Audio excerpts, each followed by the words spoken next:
Esta es la historia de cómo fui acosada durante años por el mismo tipo. Para darles un poco de contexto, soy una mujer australiana y estaba trabajando en una tienda de comestibles local llamada IGA. Tenía 16 años en ese momento y era mi primer trabajo. Para referencia, aunque tenía 16, no me veía como una chica promedio de 16 años. No era una chica delgada. Medía 1,70 m y pesaba alrededor de 75 kilos, con la mayor parte del peso en las caderas y el trasero, y también estaba muy bien dotada en la región del pecho. Tenía un rostro muy joven y todavía lo tengo, pero en todas partes me veía como una adulta. Un día, en lo que parecía un turno normal de mediodía a 7 de la tarde, las puertas automáticas se abrieron y entró este chico.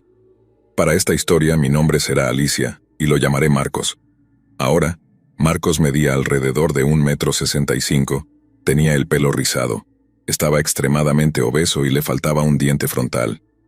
La ciudad en la que vivo es muy húmeda, por lo que sudas mucho. Afortunadamente paso la mayor parte de mis días en el aire acondicionado, pero cuando Marcos entró, usó su tarjeta de débito para limpiarse el sudor de la frente y luego lo sacudió y me guiñó el ojo. Me estremecí. Estaba trabajando en una caja principal. Esta es la caja donde las personas con más de 15 artículos suelen ir. Continué atendiendo a la larga fila de clientes y noté que Marcos estaba haciendo fila en mi caja. Solo tenía 3 paquetes de Coca-Cola en su carrito y fácilmente podría haber ido a la caja express. Las señoras en express lo llamaron varias veces para que fuera por allí, pero él las ignoró por completo y mantuvo una mirada fija en mí. Podía sentir su mirada y mi cuerpo se sentía violado. Era su turno para ser atendido, y con mi mejor voz de servicio al cliente le dije: «Hola, ¿cómo está hoy?». Y él respondió: «Bueno, estoy mejor ahora que te veo. Me llamo Marcos, ¿cuál es tu nombre?». Sarcásticamente miré hacia abajo y señalé mi placa con el nombre, lo que fue estúpido porque ahora él fijó su mirada en mis senos y luego se rió y dijo: «Quiero escucharte decirlo. ¿Cómo te llamas?». Con irritación le respondí: «Me llamo Alicia». A lo que él respondió: «¿Cuántos años tienes, Alicia?». «Yo tengo 28». Entonces le respondí: «Bueno, soy demasiado joven para ti, solo tengo 16». Y él respondió: «No pareces tener 16, déjame llevarte a una cita, te trataré bien». Inmediatamente lo rechacé y le dije que tuviera un buen día. Mientras salía por la puerta me miró y sonrió de una manera extremadamente inquietante y luego dijo: «Volveré más tarde por ti». Y como te imaginarás, un escalofrío recorrió mi columna. Siempre he sido muy observadora y tomo notas cuando algo me parece extraño. Así que observé cómo Marcos salía y se subía a un vehículo blanco destartalado, y lo anoté por si acaso volvía. Pasaron horas y me olvidé de Marcos por un rato, y de sus vibras de asesino en serie y acosador. Mi turno terminó sin problemas. Vivía a unos 400 metros del trabajo, lo que equivalía a una caminata de poco más de 2 o 3 minutos para llegar a casa, por si te lo estás preguntando. 4 minutos y estaba cansada, pero como trabajaba en un complejo comercial pasaba principalmente por otras tiendas. Había un McDonald's, una bolera y algunas otras tiendas, así que estaba muy bien iluminado y nunca había tenido un problema antes. Tomé algunos artículos para mi abuela y salí por las puertas. Mientras caminaba hacia el estacionamiento, noté el mismo vehículo blanco estacionado y las luces delanteras se encendieron instantáneamente. Sentí que mi corazón se hundía en mi estómago y me invadió una sensación muy inquietante. Preguntas empezaron a correr por mi mente. ¿Cuánto tiempo ha estado esperándome? Él entró a la 1:30 de la tarde y ahora son las 7 de la tarde. ¿Acaso sabía a qué hora salía? ¿Voy a ser secuestrada? ¿Voy a morir? ¿Qué demonios le pasa a este tipo?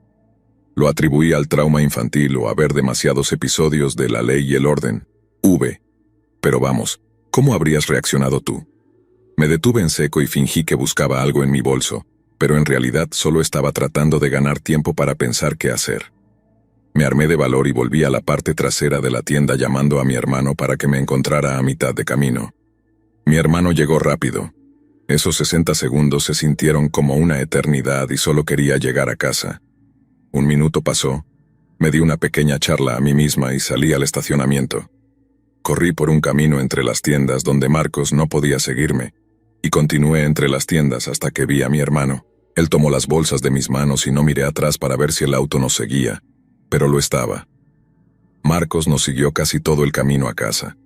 Afortunadamente, pudimos despistarlo corriendo por detrás del estacionamiento de la bolera y luego entrando por la puerta trasera de las unidades. Cuando llegamos a casa comencé a llorar porque estaba muy asustada. Le conté toda la historia a mi familia para que mis hermanos me recogieran después de cada turno. Al día siguiente tenía que trabajar de nuevo. Me ponía muy nerviosa pensando que volvería a ver a Marcos. Le conté a mis supervisores sobre la situación, pero todo lo que dijeron fue: «No te preocupes, estaremos atentos, y si se intensifica, lo prohibiremos en la tienda». Seguí con mi turno como de costumbre y a mitad del día aquí viene Marcos, entrando por las puertas con la misma mirada en su rostro. Incluso dijo: «¿Era tu novio el que estaba contigo anoche?». Y simplemente le respondí: «No, ese era mi hermano». A lo que él respondió: «Oh bien, entonces todavía tengo una oportunidad contigo». Y le dije: «No, no la tienes. Solo porque estoy soltera no significa que esté buscando. Las chicas como tú siempre están buscando. No te preocupes, te voy a conseguir». Después de eso lo ignoré y él se molestó. Se dio la vuelta para irse, diciéndome: «Voy a esperarte afuera otra vez, para protegerte de los tipos raros». Y pude sentir cómo el miedo se apoderaba de mí. Le conté a mis supervisores sobre esto y dijeron que lo vigilarían esa noche. Marcos continuó con esta rutina durante una semana.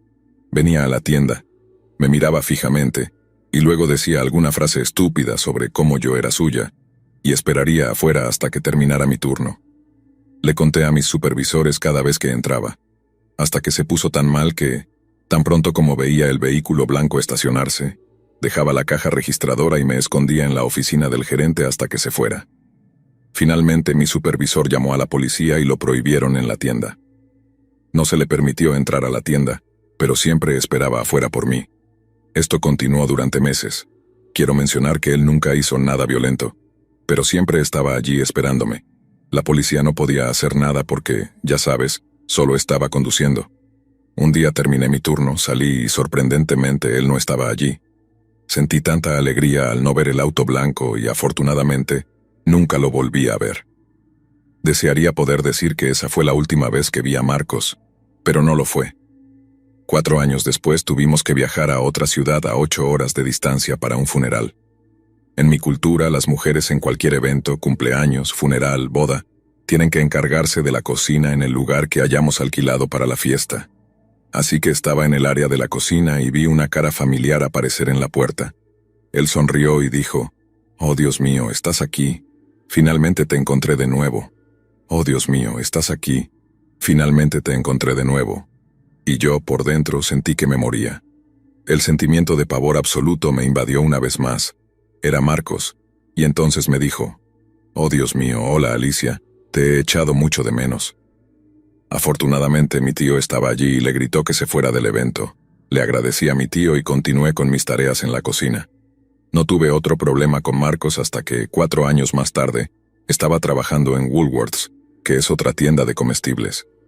Ese día estaba en la caja express, y detrás de mí estaba la exhibición de flores que había puesto el departamento de productos frescos. Entonces escucho detrás de mí: «Hola, Alicia, finalmente te encontré otra vez». Me di la vuelta y vi a Marcos allí sosteniendo un ramo de flores. Me entregó el ramo de flores y luego dijo: «Ahora que sé dónde estás, nunca te voy a dejar ir otra vez». Y procede a entrar en mi fila express y a pararse en mi caja registradora, y yo simplemente me quedé congelada.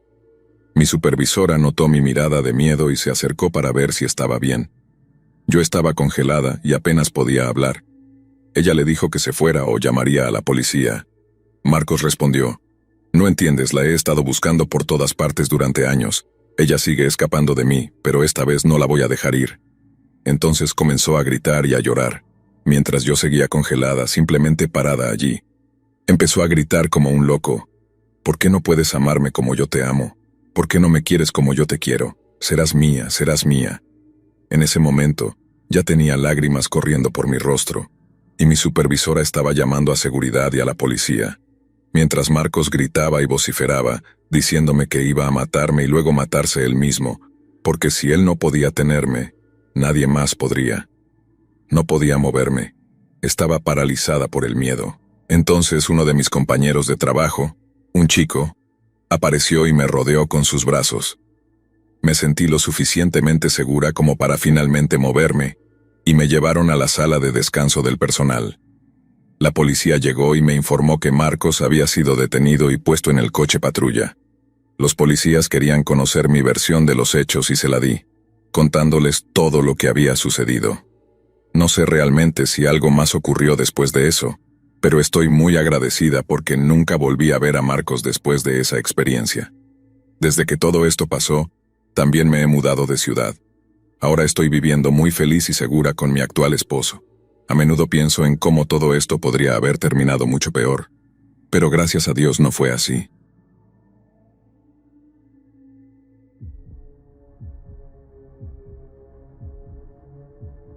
Tengo 30 años y soy de Florida. Usaré el nombre de Soles por razones de privacidad. La historia tiene lugar en 2009, en los días de MySpace, y todavía ha dejado un efecto duradero en mí 14 años después. Tenía 16 años, iba a Loro High, y hasta ese momento solo había salido con 2 amigos por un corto periodo antes de que sucediera esta situación. Como alguien que se sentía diferente y marginada, me acosaban, y siempre quise tener un mejor amigo y una relación larga. Pensaba honestamente que nunca lo lograría. Desafortunadamente, esta fue la primera experiencia de más de 5 años que ojalá nunca hubiera sucedido. Solía estar en MySpace todo el tiempo en las páginas de ciertas bandas, viendo todas sus fotos, y fue entonces cuando descubrí que en las páginas de ciertas bandas, si desplazabas hacia abajo, había un pequeño cuadro llamado Meibo, donde podías chatear con personas. Siempre estaba en la página de Paramore y hablaba ahí todos los días. Después de un tiempo conocí a un tipo llamado Brian. Hablábamos mucho de música, de las bandas que nos gustaban, e incluso nos recomendábamos bandas entre nosotros. Eventualmente comenzamos a salir y yo estaba extasiada. Aunque era una relación a larga distancia, no me importaba. El problema: él tenía 24 años. Solía cuestionar la diferencia de 8 años en ese momento. Y él siempre me decía, la edad es solo un número. O, bueno, no puedes evitar de quién te enamoras. Empecé a creerlo. A medida que el tiempo progresó, las conversaciones sexuales sucedieron por teléfono, pasaron cosas, pasaron fotos desnudas, y ahora me da tanta náusea pensar en eso. Bueno, avancemos aproximadamente 5 años, ya tenía 21 y descubrí que él no era la persona en las fotos que me había enviado, y aún así me quedé. Unos meses después, me dio la contraseña de su Facebook para ayudar a arreglarlo. Pensé que tal vez sería la misma contraseña para su correo electrónico, ya que tenía la sensación de que podría estar engañándome. Y era la misma. Vi una avalancha de correos electrónicos de personas aleatorias. Eran todas fotos desnudas de chicas adolescentes de mi edad, mujeres en sus 20, 30, 40, y lo más alto que vi fue de 60 y algo. No recuerdo cuántas imágenes y cosas vi. También vi que había hecho una cuenta en Meet.me usando el mismo mensaje copiado y pegado de su nombre, buscando una relación y usando la enfermedad de su madre para dar lástima. Era una completa asquerosidad. La sensación de ser engañada por una persona duele, pero ver que fue con más de 50 personas fue devastador. Me rompió y me puso en un estado de profunda depresión, donde me quedé en casa, sin asistir a mis clases de GED, durmiendo todo el día y apenas comiendo.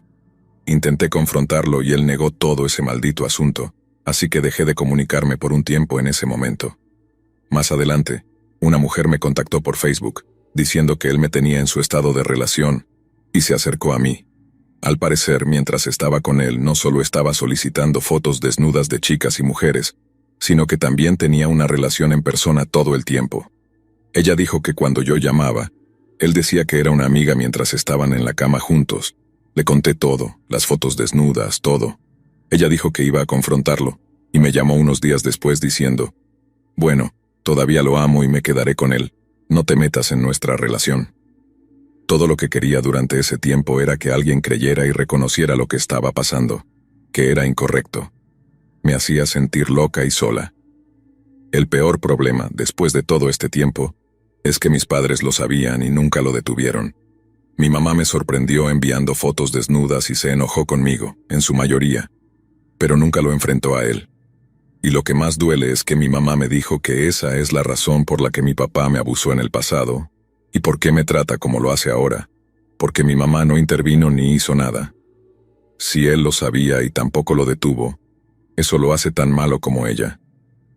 En este momento presente, he sanado la mayoría de mis sentimientos de esa época. Estoy en un mejor estado mental, aunque otros eventos traumáticos sucedieron después de eso.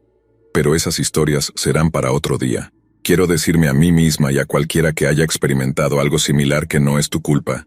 Nunca. Éramos niños y necesitábamos protección. Creemos que lo sabemos todo a esas edades, pero no es así. Es ahí donde los padres necesitan intervenir. Diablos, cualquiera que esté cerca y vea y escuche, necesita intervenir, hacer algo. En cuanto a este pedazo de basura, si llegas a escuchar esto, Brian, espero que te pudras por todas las asquerosidades que hiciste, maldito pedófilo asqueroso.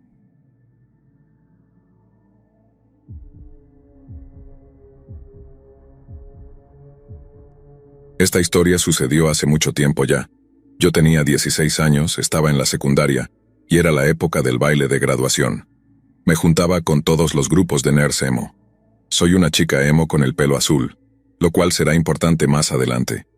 Todos los días mi amiga y yo nos reuníamos en la parada del autobús para charlar antes de subirnos a los autobuses y luego ir a casa. Un día, mi amiga, a quien llamaremos Abigail, trajo a su amigo, a quien llamaremos David. Verán, Abigail y David estaban un año por delante de mí, y estaban muy preocupados por hablar del baile de graduación. Escuché a David quejarse de que no tenía una cita y que ninguna chica querría ir con él. Todo su comportamiento manipulador de «siéntete mal por mí», viéndolo ahora en retrospectiva. Así que intervine y le sugerí que fuera con un amigo en lugar de una novia. Casi se rompe el cuello de lo rápido que giró la cabeza para mirarme. Sin dudarlo, me preguntó si iría con él. Yo, que ya tenía novio en ese momento, le dije que sí, pero le expliqué con mucho detalle que solo sería como amigos, y él estuvo de acuerdo. Así que todos los días después de eso, él se quedaba a hablar conmigo en la parada del autobús. Pasó tal vez una semana o menos, y luego comenzó a hacerme preguntas extrañas, como cuál era mi color de cabello original, si tenía alguna enfermedad o dolencia que corriera en mi familia, y la que sería muy importante más adelante si tenía redes sociales. No tenía. Crecí muy protegida y se lo dije. En cuanto a las otras preguntas, simplemente las ignoraba o me reía, suponiendo que eran bromas. Nuevamente, viéndolo en retrospectiva, obviamente no lo eran. Pasó más tiempo y comencé a notar que no solo me veía en la parada del autobús, sino también fuera del salón donde tenía clases. Entonces, cuando comencé a distanciarme de él, con el baile de graduación acercándose, me di cuenta de que ya no quería ir con él porque realmente me estaba dando miedo. Entonces todo llegó a un punto crítico. Estaba sentada con mi amiga en el patio, y de repente sentí que alguien me miraba. Literalmente mi estómago se retorció y levanté la vista. A unos metros de distancia, en el balcón del segundo piso estaba David. Solo me estaba mirando, sin ninguna emoción. Me sentí tan enferma, y comencé a pedirle a uno de mis amigos varones que me acompañara a mis clases. Pero durante una clase, tuve que levantarme para ir al baño. Los baños estaban en un pasillo largo y bajando unas escaleras. Era el baño más alejado de los salones en esa área de la escuela. De todos modos, abrí la puerta y antes de dar 2 pasos dentro, vi a David asomándose desde un cubículo, confundido. Me miró y sonrió. Me dijo que debió haberse metido en el baño de chicas por accidente, pero no le creí. La forma en que me miraba, la forma en que su sonrisa crecía en su rostro. Sabía que si me quedaba no sería bueno. No dije nada, solo salí corriendo del baño, subí las escaleras y corrí por el pasillo de regreso a mi salón de clases. No me persiguió, ni siquiera me llamó, pero aún así me horrorizó. Poco después dejé la escuela por otras razones ese mismo año. Todo estuvo bastante tranquilo hasta el primer día del verano. Mi familia y yo nos estábamos preparando para ir a nadar, ya que vivíamos cerca del agua. De repente, alguien llamó a la puerta. Mi hermano abrió y era David, con un martillo. Sonrió y explicó que estaba haciendo trabajos ocasionales en la zona, y que solo quería pasar para ver cómo estaba. Entré en pánico y le dije que lo sentía, pero que nos íbamos. No dijo nada en respuesta, solo nos miró. Mi familia y yo básicamente lo esquivamos y salimos al auto. Él nos siguió, caminó por la entrada de la casa y luego se alejó por la acera. Nunca volví a verlo ni supe de él después de eso. Lo único que hasta el día de hoy no sé es cómo demonios consiguió mi dirección. En cualquier caso, afortunadamente me mudé de esa casa poco después.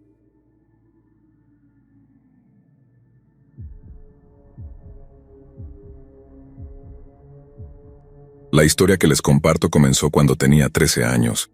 Debido a la naturaleza de esta experiencia, me haré llamar María.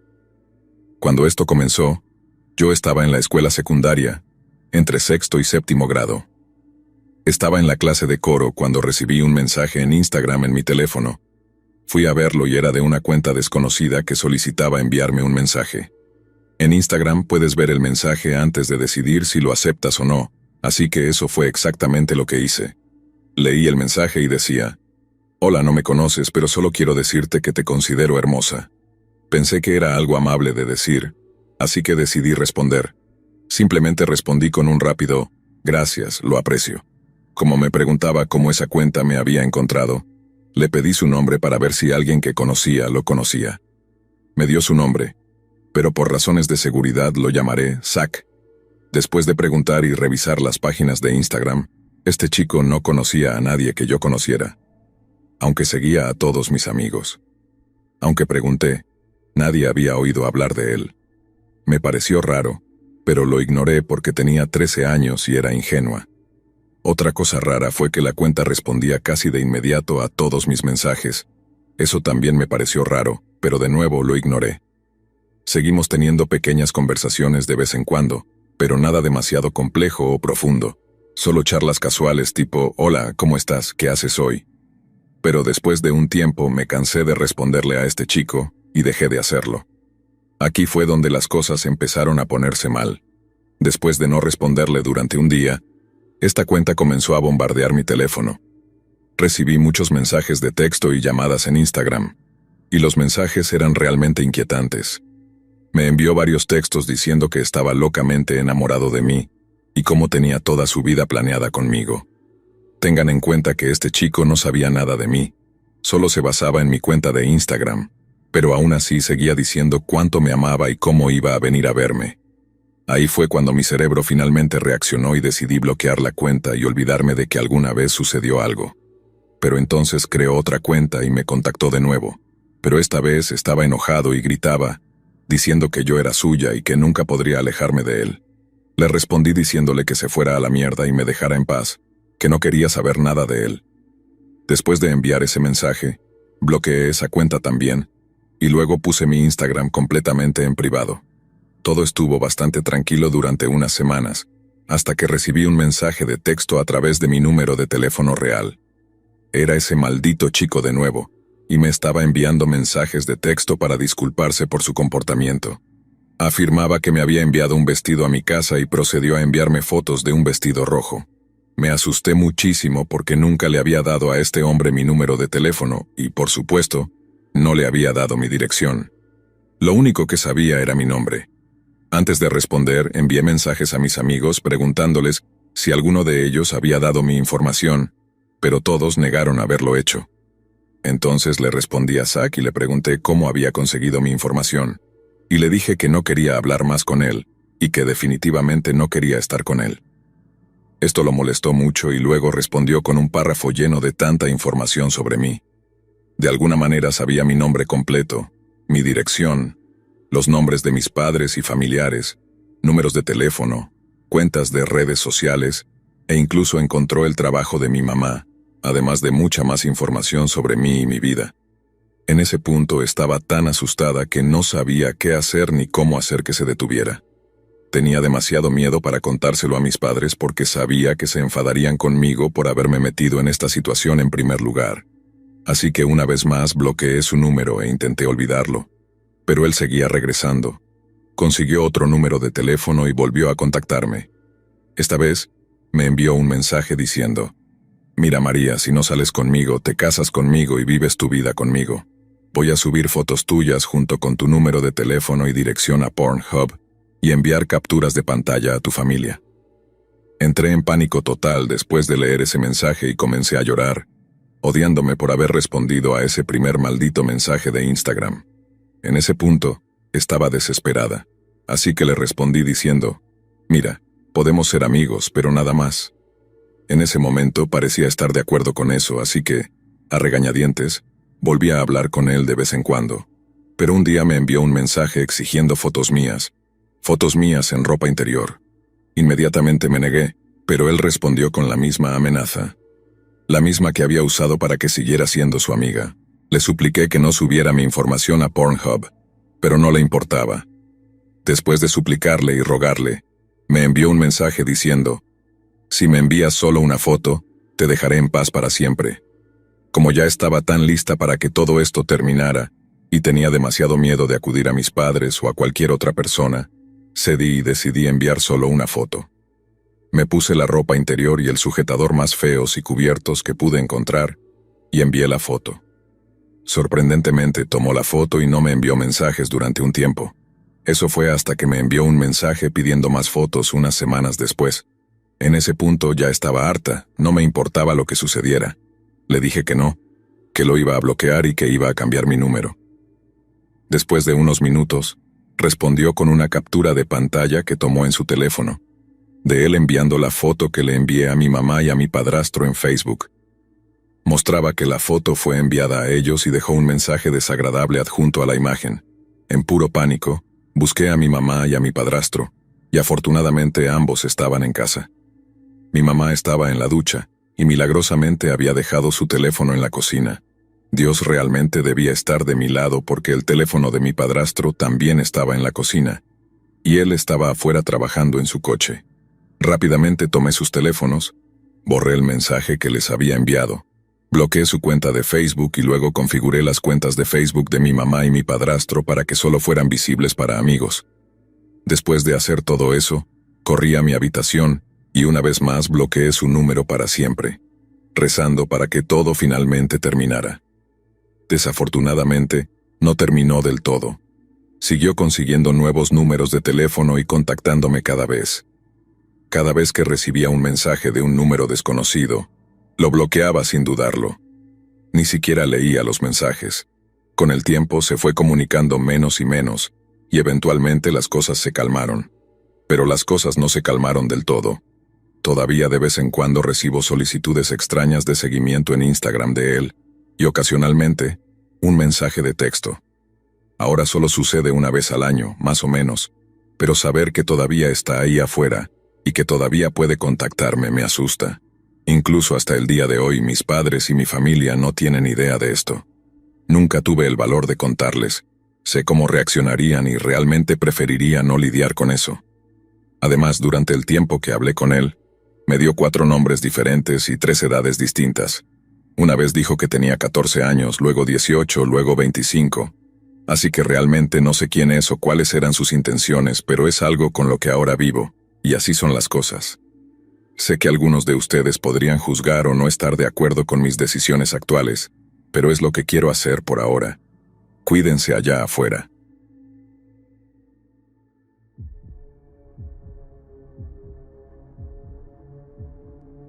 Solía amar Tumblr. Tiene una reputación bien merecida de ser un sitio web loco, pero yo solía ser una chica de Tumblr desde 2012 hasta 2014. Cuando tenía 14 años era 2013, y yo era un poco una adolescente emo. Entraba y volvía a publicar posts tóxicos que romantizaban la depresión. Era algo muy común en ese entonces. Y aunque los posts eran tóxicos, me ayudaron a procesar mis propias emociones. En ese momento estaba luchando porque me acosaban en la escuela por tener una nariz grande, un grupo de chicos me hacía sentir tan fea, y realmente afectaron mi confianza, que ya de por sí era baja. Supongo que eso me hizo vulnerable, pero al final lo que terminó sucediendo no fue culpa de mis acosadores. Como dije, tenía 14 años cuando esto ocurrió. Seguía a alguien ahí que publicaba cosas que me gustaban. Esta persona me siguió de vuelta y nos convertimos en mutuos, republicando cosas del otro. Un día me envió un post que compartí. Comentó algo al respecto y yo respondí. La conversación no comenzó de inmediato. Fue este tipo de interacciones al principio antes de que empezáramos a hablar de verdad. Lentamente comenzamos a conocernos. Era un chico al que llamaré Nahuel. Me dijo que tenía 18 años y yo fui honesta sobre tener 14. Pensé que no querría hablar conmigo más, pero no le importó en absoluto mi edad, Recuerdo que me dijo que estaba sorprendido porque parecía más sabia para mi edad por mis publicaciones. Sé que es estúpido, pero no me di cuenta de lo depredador que era en ese momento. A medida que pasó el tiempo, seguimos hablando. Me contó de dónde era, que vivía en el este de Estados Unidos y yo vivía en Canadá. Pensaba que era muy cool. Me dijo que estaba en la universidad estudiando farmacia y me habló de sus intereses. Siempre me han encantado los chicos inteligentes y pensé que era muy listo por estudiar farmacia. También me dijo que le encantaba la poesía y que escuchaba a Lana del Rey. Yo publicaba sobre Lana del Rey en mi blog y compartía citas todo el tiempo. Ahora me pregunto si lo inventó solo para atraerme. Decía que sabía tocar la guitarra y el piano y que estaba empezando una banda con sus compañeros de cuarto en la universidad. Para mí, eso era digno de desmayo. Yo también le hablé de mí, de mis intereses, y parecía que a él le gustaban cosas similares a las mías. Nuevamente me pregunto si solo estudiaba mi blog para tener una idea de mis gustos. Recuerdo haberme abierto a él después de hablar con él durante unos 2 meses. Tuve un día muy difícil en la escuela y le conté que me acosaban, revelándole todos los detalles. Todo salió de golpe. Me consoló, y nunca había experimentado eso antes. Parecía que realmente me entendía. Compartió su propia experiencia de ser acosado por usar frenillos y ser visto como un nerd. Dijo que estaría bien porque ahora estaba en la universidad y le iba bien, pero que sus acosadores eran todos desertores de la escuela secundaria. Le creí, y hablar con él me hizo sentir como si me hubiera quitado un peso de encima. Hasta ese momento, nunca habíamos visto fotos el uno del otro debido a la naturaleza de mi acoso. Me aseguró que no era fea, y me dijo que apostaba a que mi nariz no era tan grande en absoluto. Terminó bromeando diciendo que probablemente él sí parecía merecer ser acosado, pero que yo no. Esto terminó con él enviándome una selfie. Cuando lo vi, honestamente, mi corazón se detuvo por un segundo. Sentí mariposas en el estómago. Pensé que era atractivo y de repente me sentí muy nerviosa. Recuerdo haberle dicho que no había nada de malo en cómo se veía, y me dijo que se sentía igual conmigo, a pesar de no haberme visto aún. Luego empezó a decir que apostaba a que yo era bonita y que los chicos que me acosaban probablemente me gustaban, pero no sabían cómo lidiar con eso. Sentí como si me estuviera empujando a enviarle una foto. Estaba nerviosa, pero decidí tomar una y enviarla. Me tomó como media hora conseguir una con la que me sintiera satisfecha. Recuerdo haberla enviado y sentir que era demasiado bueno para ser verdad, que este chico cool y guapo de 18 años estaba hablando conmigo, una chica tan normal. Él no respondió por un tiempo, y honestamente, tenía miedo de que hubiera visto mi foto y se hubiera sentido repulsado. Luego respondió, y aún recuerdo palabra por palabra lo que dijo. Literalmente dijo, «Wow, siempre tengo razón, eres preciosa». Recuerdo haber leído sus palabras una y otra vez, y sentí como si estuviera volando por el cielo. Nunca antes me habían halagado así. Mi autoestima estaba por los suelos, y aquí estaba este chico mayor llamándome hermosa. Me sentí tan halagada y tan especial. Recuerdo que le dije que no lo decía en serio, pero me dijo que sí, y que yo era muy hermosa. No pude evitar sonrojarme y las mariposas en mi estómago se intensificaron. Después de eso me sentí más cercana a él. Me animaba a enfrentarme a mis acosadores, y comenzó a halagarme todo el tiempo. Empezó a enviarme fotos al azar mientras pasaba su día, como fotos de él cepillándose los dientes por la mañana, parado frente al espejo. Recuerdo que me dio un recorrido por su habitación, y yo le di un recorrido por la mía también. Debe sonar tan tonto, pero al pensarlo ahora eso me molesta. Nahuel conocía mi edad, y debe haber sido innegable cuando vio mi habitación. Realmente me molesta pensar en cosas como esa a veces, más que en las cosas objetivamente peores. Nuestra conversación comenzó a cambiar, pero de alguna manera se sentía como una progresión natural. Obviamente no lo era, pero pensé que era normal. Nahuel comenzó a preguntarme si alguna vez había tenido novio, si alguna vez había besado a un chico lo usual. La respuesta era no, y él me dijo que estaba sorprendido al escuchar eso. Le pregunté por qué, y me dijo que yo era demasiado bonita para estar soltera, y que me saldría en un abrir y cerrar de ojos. Eso hizo que mi corazón se acelerara.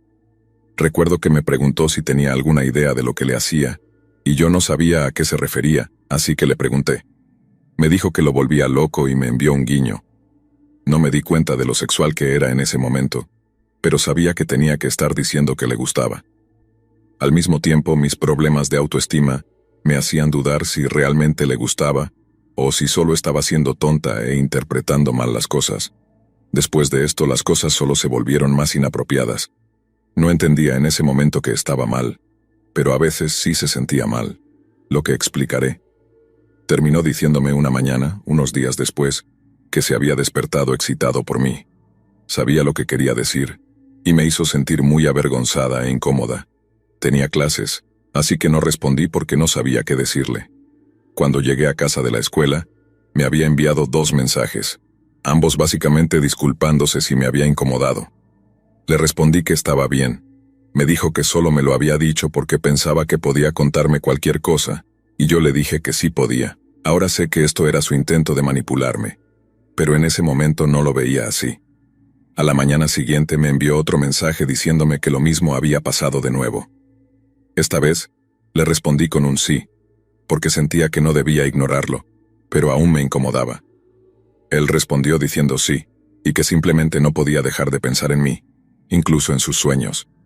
Pensé que eso era dulce, y le dije que yo también pensaba en él todo el tiempo. No dijo nada sexual durante unos días. Ese fin de semana estábamos hablando por la noche y me dijo que probablemente se despertaría excitado por la mañana, porque estaba hablando conmigo. No supe qué decir. Me sentí incómoda y avergonzada. Luego me preguntó si yo me excitaba con él y si me tocaba pensando en él. Esto me avergonzó, porque solo tenía 14 años y nunca había hablado con nadie de esa manera antes. Le dije que me sentía avergonzada hablando de eso, y recuerdo que él se disculpó y dijo que pensaba que yo era más madura. Eso me hizo sentir estúpida, y también tenía miedo de perderlo, así que decidí seguir con la conversación. Me dije a mí misma que esto era normal, y que así es como se comportaban los adultos, y que yo era lo suficientemente madura para ello. Nahuel básicamente me dijo que le gustaban mis respuestas, y dijo que yo era sexy. Me sentí realmente incómoda. Me gustaba Nahuel, y lo que estaba sintiendo me confundía. Me importaba él y me gustaba, pero sabía en el fondo que algo no estaba bien. Era demasiado joven para esto, y resentía el hecho de no poder sentirme más como una adulta, como él. La siguiente parte es realmente desagradable de decir, pero me dijo que quería hacerme sexo oral. Yo no sabía lo que significaba.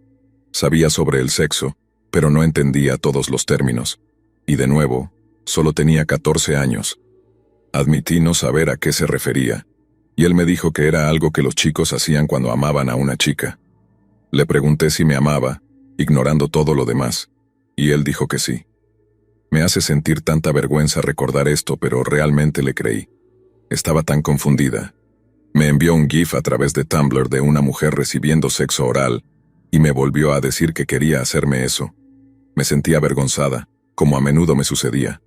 No podía imaginar dejar que él me hiciera eso. A partir de ese día siguió mencionando cuánto quería hacerlo, y yo simplemente me sentía tan avergonzada. No entendía qué me pasaba, seguía pensando que debería sentirme bien con ello, pero no lo sentía así.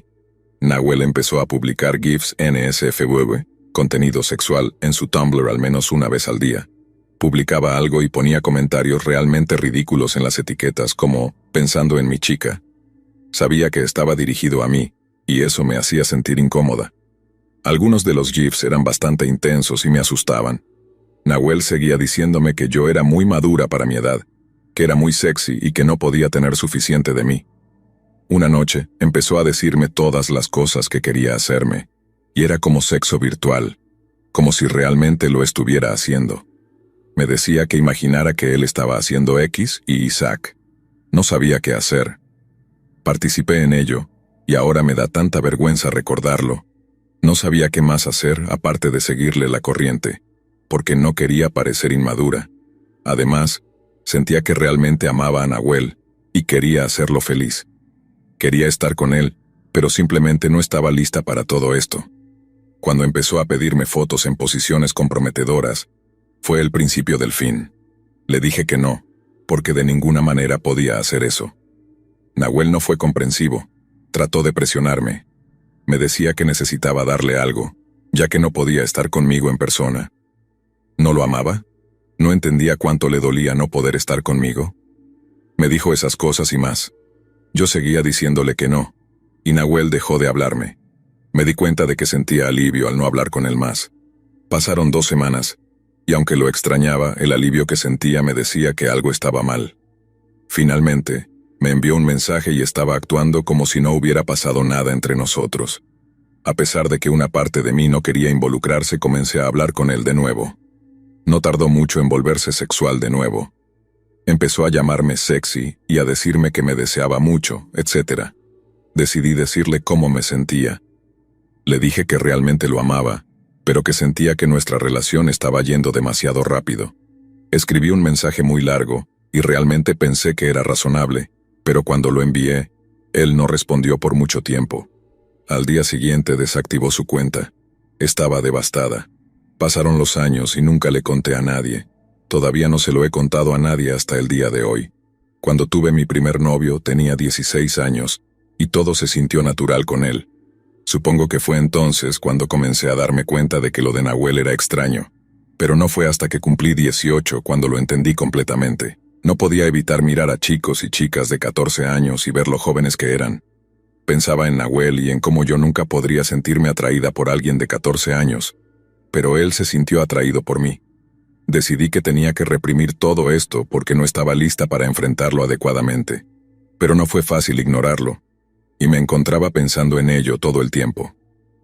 Hoy en día no está en mi mente tanto, pero ciertas cosas lo traen a la superficie, y luego lo vuelvo a reprimir. Me avergüenza todo el asunto. No diría que la experiencia me traumatizó, pero definitivamente me molesta. Nahuel claramente era un pedófilo, y me asusta pensar que está por ahí, escondido a plena vista. No es un hombre de 40 años y desaliñado. No puedo evitar pensar en él después de todo este tiempo. No sé qué debería decir para terminar esta historia, más allá de que realmente espero que cualquiera que esté escuchando aprenda una lección valiosa, que es no hablar con extraños en línea, especialmente con aquellos que son mayores cuando eres un niño, y nunca hablar con aquellos que te hagan sentir incómodo. Es realmente repugnante que estuviera hablando conmigo de la forma en que lo hacía, y claramente era un depredador. Todo lo que puedo decir es que todavía me molesta hasta el día de hoy, y supongo que siempre lo hará.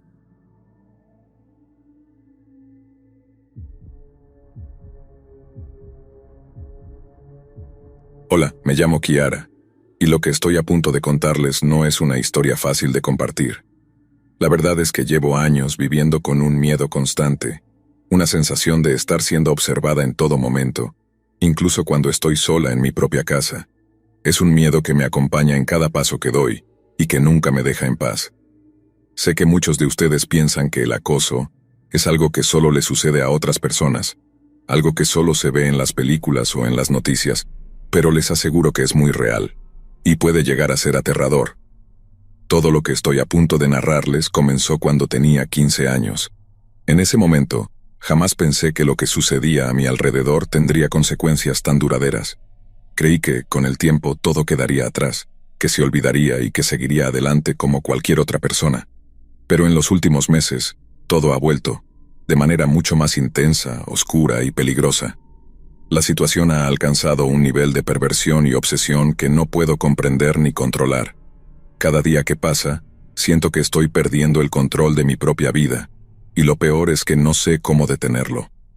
Quiero comenzar desde el principio, porque para entender la magnitud de lo que me está ocurriendo ahora, es necesario que conozcan cómo empezó todo. En aquel entonces yo era una adolescente más. Estaba en segundo año de la escuela secundaria, y vivía en un barrio tranquilo en los suburbios de una ciudad de Estados Unidos.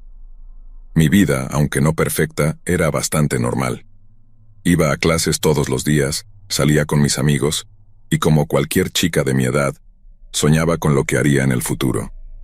Con cómo sería mi vida cuando terminara la escuela. Nunca imaginé que esos sueños serían interrumpidos por algo tan oscuro. Recuerdo perfectamente el kiosco que había al lado de mi escuela. Era un lugar pequeño donde todos los estudiantes solíamos parar para comprar dulces, bebidas o cualquier cosa que se nos antojara después de un largo día de clases. Formaba parte de nuestra rutina diaria. Salíamos de clases, íbamos al kiosco y luego caminábamos hasta casa o tomábamos el autobús. Pero lo que para mis amigos y para mí era una rutina inofensiva y agradable, pronto se convertiría en el inicio de una pesadilla que todavía hoy me persigue. En ese kiosco trabajaba un hombre. No sé mucho de él y en aquel entonces tampoco me importaba. Solo era el tipo del kiosco, como solíamos llamarlo. Sin embargo, desde el primer día que lo vi, su presencia me causó una incomodidad que no podía explicar. Había algo en la forma en que me miraba, algo en sus ojos que me hacía sentir vulnerable, expuesta. Era como si, en lugar de ser una simple clienta, yo fuera algo más para él, algo que él estaba evaluando, observando con demasiado interés. Él debía tener alrededor de 40 años, era alto, con el cabello oscuro y siempre tenía una sonrisa en su rostro. Pero no era una sonrisa amigable. Era una sonrisa que, con el tiempo, empezó a parecerme inquietante. Al principio no le di mucha importancia. Pensé que tal vez solo era un hombre amable que intentaba ser simpático con los estudiantes que iban a su kiosco. Pero con el tiempo, las cosas comenzaron a ponerse extrañas, y esa incomodidad inicial se transformó en algo mucho más profundo. Al principio sus comentarios parecían inofensivos, aunque extraños. Cada vez que entraba al kiosco sola, él me decía cosas como «te ves muy bien hoy» o «ese uniforme te queda bonito». Aunque la forma en la que lo decía me hacía sentir incómoda, en mi corta edad no sabía cómo interpretar esas señales, no sabía cómo reaccionar. Así que, como muchos adolescentes, intentaba ignorarlo. Me reía nerviosamente o simplemente seguía adelante, fingiendo que no había oído nada. Sin embargo, las semanas pasaban, y la sensación de incomodidad crecía. Sus comentarios se hacían más frecuentes, y con ellos mi miedo también aumentaba. No sabía si estaba exagerando, si tal vez solo era un hombre inofensivo que intentaba ser amigable, o si realmente había algo mal en la forma en que me trataba. Pero entonces, sucedió algo que me hizo darme cuenta de que mi miedo no era infundado. Recuerdo claramente un día, al salir de la escuela.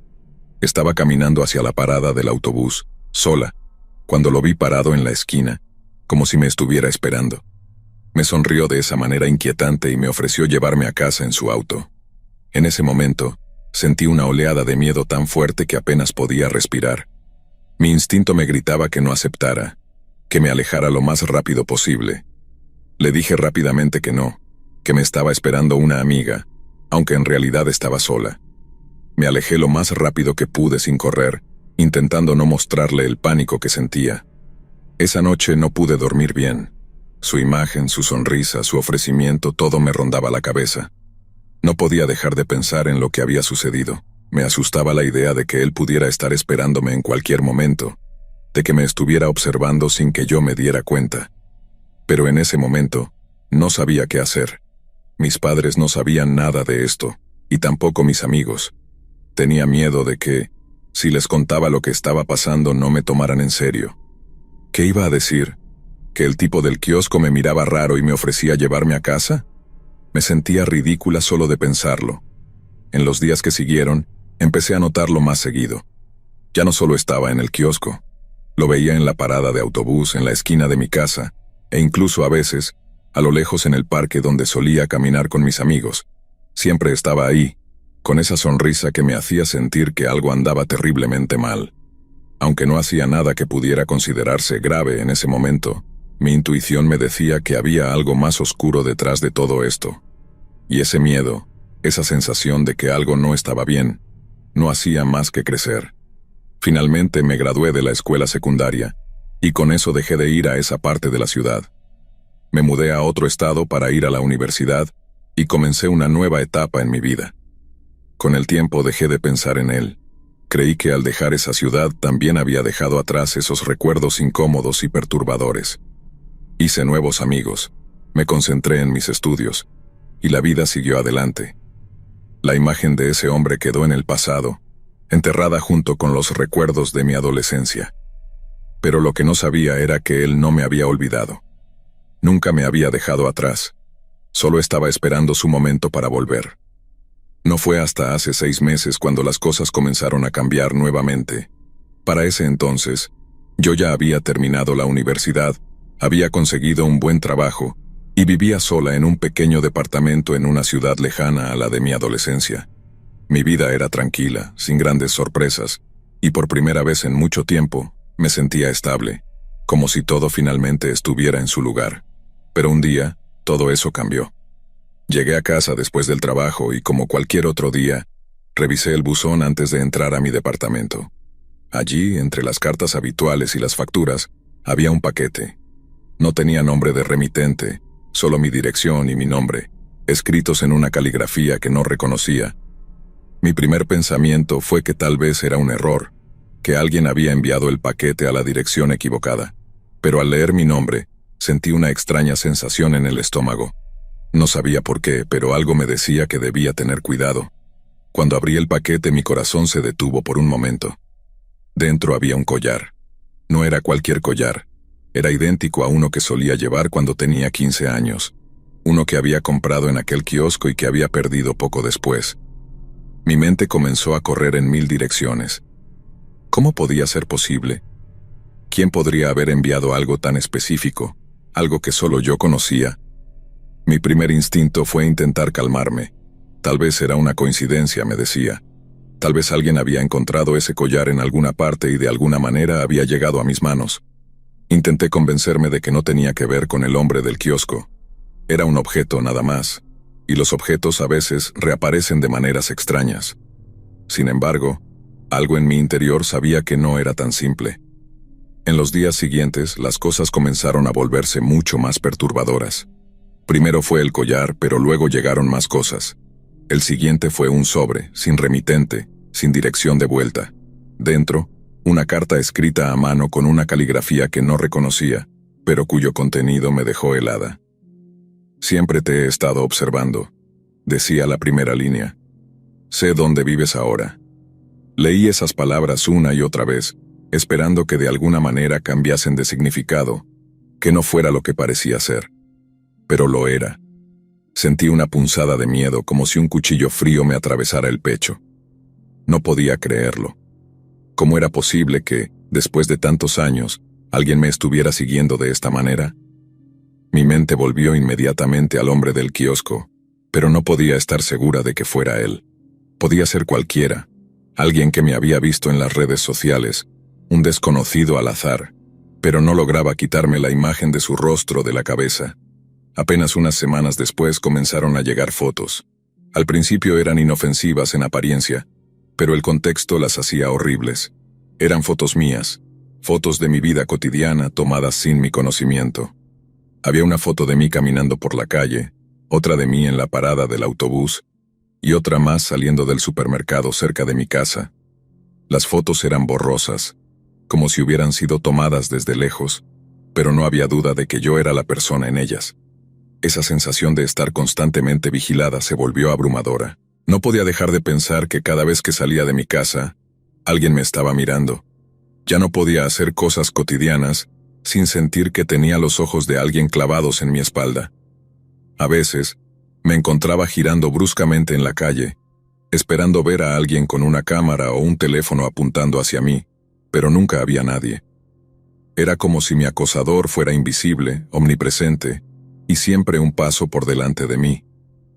Intenté racionalizar la situación. Quizá todo esto era una broma macabra. Alguna persona con demasiado tiempo libre que había decidido seguirme por diversión. Sin embargo, en el fondo, sabía que no era una broma. Esto era algo mucho más serio, mucho más siniestro. No se trataba solo de fotos o cartas. Había una amenaza velada en todo lo que estaba ocurriendo. Una sensación de peligro que no podía ignorar. Finalmente, después de días de ansiedad y de dudar de mi propia cordura, decidí que ya no podía seguir soportando esto sola. Fui a la policía y les conté todo lo que estaba pasando. Les mostré las cartas, las fotos, les expliqué el miedo que sentía. Esperaba que, al ver las pruebas, tomaran la situación en serio. Pero su respuesta fue frustrante, por decirlo menos. «No hay suficientes pruebas», me dijeron. «Las fotos fueron tomadas en lugares públicos, no violan ninguna ley». Aparentemente la ley no podía hacer mucho por mí, porque no había nada que demostrara que mi acosador estaba haciendo algo ilegal. Era como si estuviera atrapada en un vacío legal, donde no había forma de detener lo que estaba sucediendo. Me fui de la estación de policía con una sensación de impotencia que nunca había experimentado antes. Había esperado que ellos pudieran protegerme, que harían algo, cualquier cosa, para detener a quien me estuviera acosando. Pero no fue así. Estaba completamente sola. Poco tiempo después de la denuncia a la policía pensé que las cosas empezarían a calmarse, que tal vez quien quiera que estuviera detrás de esto se daría cuenta de que yo no iba a caer en su juego. Pero me equivoqué. Lo que vino después fue peor. Mucho peor. Un día revisé mi cuenta bancaria y noté algo extraño. Había un depósito de $500 que no reconocía. Al principio pensé que podría ser un error del banco, pero cuando revisé más a fondo, vi que el depósito había sido acompañado de un mensaje en la descripción. Un regalo para ti. Mi estómago se revolvió. No sabía qué significaba ni de quién venía, pero sabía que no era algo bueno. Intenté no pensar demasiado en ello. Quizás alguien había cometido un error, me decía. Quizás se trataba de una transacción equivocada, pero luego llegó otro depósito. Y después otro. Cada uno con un mensaje igual o más perturbador. Te lo mereces. Siempre quise cuidarte. Este es solo el comienzo. Sentí como si alguien estuviera jugando con mi vida, manipulándome desde las sombras, como si todo lo que hacía, cada paso que daba, estuviera siendo monitoreado por una mente enferma y obsesionada. Lo que me asustaba aún más era que, de alguna manera, esta persona había conseguido acceso a mi información bancaria. Cancelé mis tarjetas de inmediato y cambié las contraseñas, pero no importaba lo que hiciera, los depósitos seguían llegando. No había forma de detenerlos. Era como si no hubiera ningún rincón de mi vida que esta persona no pudiera alcanzar. Era como si estuviera en todas partes. Comencé a dudar de todo y de todos. ¿Quién podría estar detrás de esto? ¿Cómo sabían tanto sobre mí? Intenté desconectarme de las redes sociales, dejar de compartir detalles de mi vida, pero nada cambió. Era como si mi acosador estuviera en mi sombra, siguiéndome a cada paso sin necesidad de estar físicamente cerca. La paranoia empezó a consumirme. Ya no podía confiar en nadie, ni siquiera en mí misma. Las cartas y las fotos seguían llegando, pero ahora venían acompañadas de algo más. Amenazas. Eran sutiles al principio, pero con el tiempo se volvieron más explícitas. Si no me dejas cuidarte, haré que lo lamentes, decía una de las notas. No podrás esconderte de mí, siempre sabré dónde estás. El miedo se volvió insoportable. Me despertaba en medio de la noche pensando que alguien estaba entrando en mi casa. Escuchaba ruidos donde no los había. Veía sombras en las esquinas de mi visión. Entonces llegó la confirmación que había temido desde el principio. Un día, al abrir mi buzón, encontré un sobre diferente. No era como los otros. Era más grueso, y cuando lo abrí, lo que vi me heló la sangre. Dentro había una foto vieja, muy vieja, de mí. Era de cuando tenía 15 años, saliendo del kiosco. Estaba usándola el mismo uniforme de escuela que solía llevar entonces, y la foto había sido tomada desde una distancia considerable, pero no había duda de que era yo. En la parte de atrás de la foto, había una nota escrita con la misma caligrafía de las otras cartas. Siempre supe que volverías. En ese momento, todo encajó. Era él. El hombre del kiosco nunca me había olvidado. Había esperado todos estos años y ahora estaba de vuelta, más obsesionado y peligroso que nunca. El día que recibí esa foto, fue el día en que supe que ya no podía seguir ignorando lo que estaba sucediendo. Este hombre no era simplemente un acosador, era alguien con una obsesión profunda y peligrosa hacia mí. Y estaba claro que no iba a detenerse por su cuenta. No podía seguir esperando que todo se calmara o que desapareciera por arte de magia. Sabía que si no hacía algo pronto, las cosas solo empeorarían. Volví a la policía con la esperanza de que esta vez, con la foto y la carta, tuvieran suficientes pruebas para hacer algo. Les expliqué todo.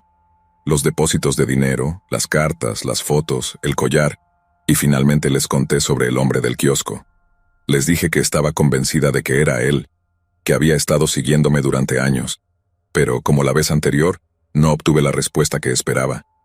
La policía me escuchó, tomaron nota de todo, pero al final me dijeron que sin pruebas concretas de que él estuviera detrás de todo, no podían hacer mucho. La ley aparentemente no estaba de mi lado. Para empeorar las cosas, cuando la policía lo interrogó, él tenía una coartada perfecta. Decía que no tenía ni idea de lo que estaban hablando, que hacía años que no me veía. Incluso ofreció su propio historial bancario para demostrar que no había sido él quien me enviaba el dinero.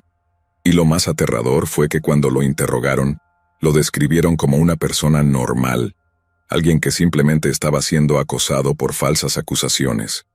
Después de esa visita a la comisaría, las cosas comenzaron a escalar de una manera que jamás hubiera imaginado. Ya no se trataba solo de mí. Empecé a recibir mensajes de amigos y familiares diciéndome que habían sido abordados por un hombre desconocido. Mis amigos me contaban que un hombre les había hecho preguntas sobre mí, sobre mi vida, sobre con quién salía o qué estaba haciendo en ese momento. Cuando se negaban a responder, el hombre les decía: «Dile a Kiara que tenga cuidado». Eso fue lo que me rompió. No solo estaba obsesionado conmigo, ahora también estaba acosando a las personas más cercanas a mí. Intenté distanciarme de todos. Dejé de salir con mis amigos, me alejé de mi familia y me encerré en mi departamento. Pero el miedo seguía ahí, siempre presente. Sabía que él seguía acechando, esperando el momento oportuno para dar el siguiente paso. A medida que las semanas pasaban, el miedo se convertía en mi compañero constante. Las sombras parecían más largas, las noches más silenciosas. Cada vez que oía el timbre o un golpe en la puerta, mi cuerpo se tensaba. ¿Sería él? ¿Había llegado el momento en que finalmente iba a presentarse de frente? Las cartas y las fotos ya no me aterrorizaban del mismo modo, pero lo que me asustaba más era la idea de no saber qué vendría después, hasta dónde estaba dispuesto a llegar.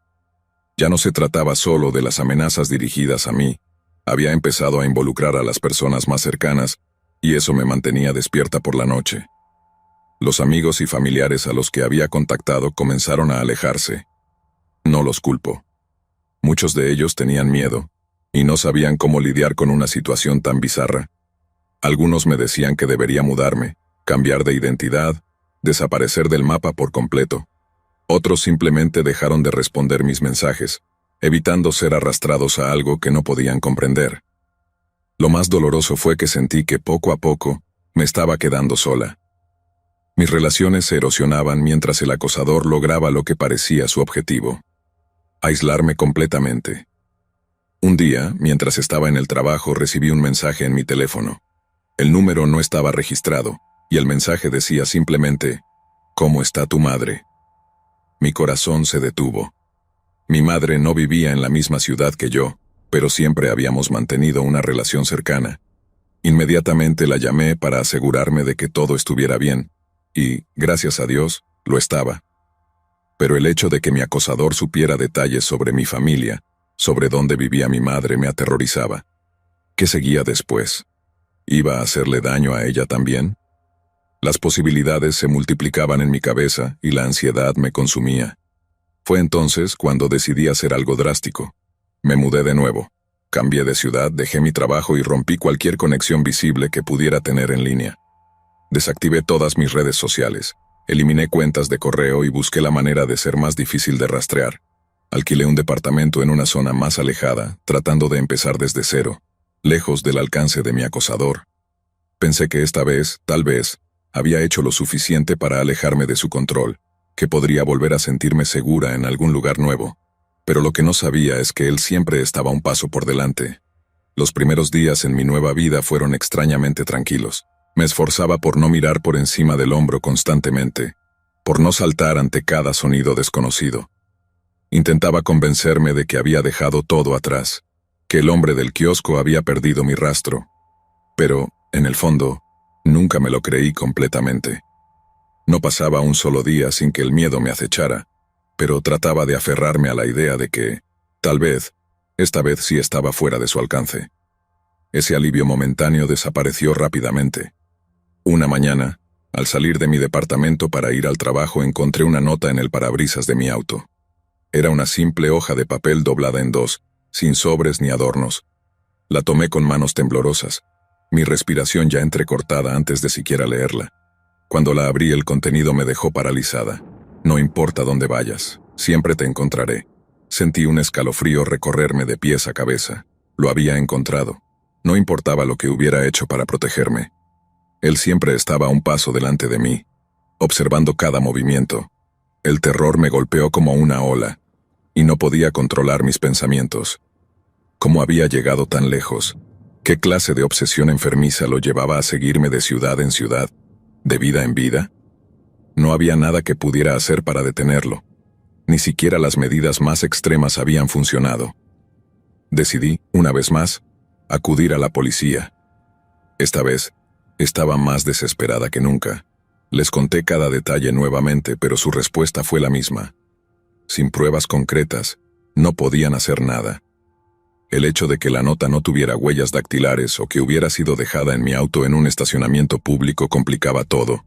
No había cámaras de seguridad, no había testigos. Una vez más, la ley no estaba de mi lado, y mientras tanto mi acosador seguía adelante, sin restricciones, sin castigos. Los días siguientes se convirtieron en un verdadero infierno. Ya no podía salir de casa sin sentir que él estaba cerca, escondido en alguna esquina. Mi paranoia creció a niveles que jamás creí posibles. Sentía que ya no podía confiar en nadie, ni siquiera en mí misma. Cada persona que se me acercaba en la calle, cada desconocido que me miraba, se convertía automáticamente en una amenaza. Mi mente estaba atrapada en un ciclo interminable de miedo, y no había manera de escapar. Empecé a notar pequeños detalles que me dejaban claro que él estaba más cerca de lo que creía. Recibía llamadas telefónicas en las que nadie hablaba, solo el sonido de una respiración pesada al otro lado de la línea. Una noche, al llegar a casa después del trabajo, encontré la puerta de mi departamento ligeramente entreabierta.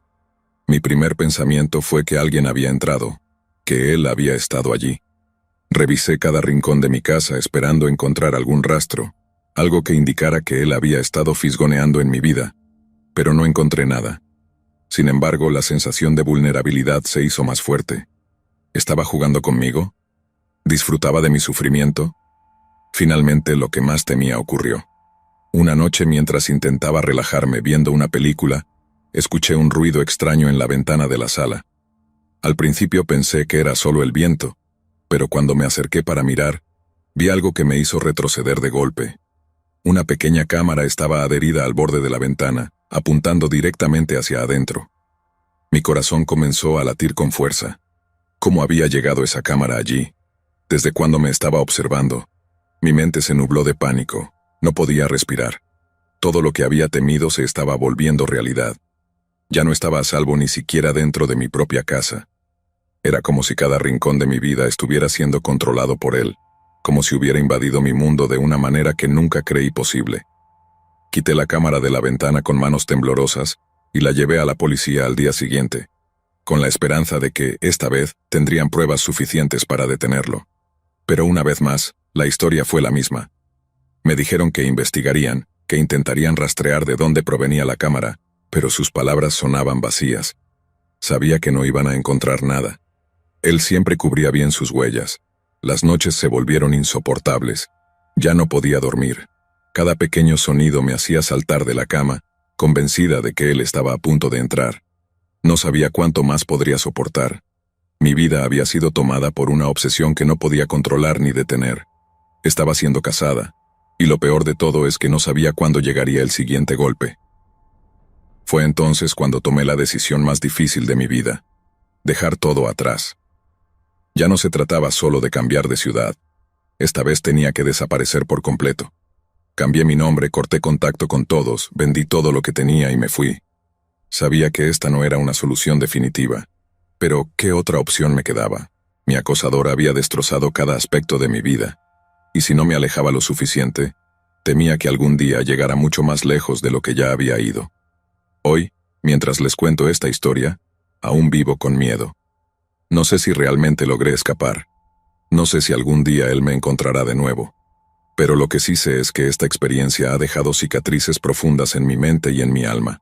Mi vida nunca volverá a ser la misma, y el temor de que él esté ahí, en las sombras, siempre estará conmigo. Así que si alguien que esté escuchando ha pasado por algo similar o tiene algún consejo sobre qué más puedo hacer, por favor, háganmelo saber. No sé si podré seguir así mucho tiempo más. Gracias por escucharme.